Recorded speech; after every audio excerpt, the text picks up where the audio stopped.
Hello mga boss and mga boss idol. Napakagandang balita. Meron pong pinakabagong hiring or trabaho dito sa Croatia na pwede nyo applyan sa DMW. Yan, napaka-legit nito. Under ng DMW. Ayon to sa kasunduan ng government ng Pilipinas at government dito sa Croatia. So government to, alam ko walang placement to.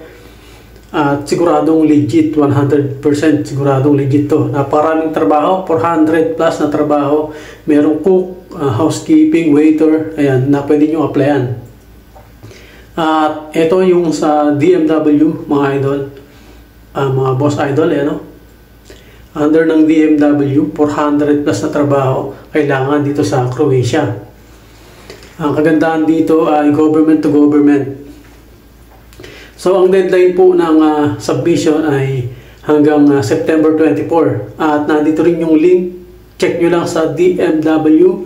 Yan, dyan lang kayo pwedeng makakita ng, or dyan lang kayo pwedeng mag-check ng mga government to government hiring papunta dito sa Croatia. Ayan, napaka-legit niyan mga idol kasi government to government na yan. Ang gagawin nyo lang mga idol, mga boss idol ay register kayo sa link. Nandiyan yung link nakalagay dyan sa ano ng DMW. Check nyo lang. Kakapost lang nila yan. At kung naghahanap ka ng syempre ng trabaho, wala ka pang bayad ng placement, eto na yung pagkakataon mo, boss idol. So ano pang hinihintay mo? Apply ka na dito. DMW. Government to government. 100% legit. Maraming salamat. Subscribe for more video mga idol.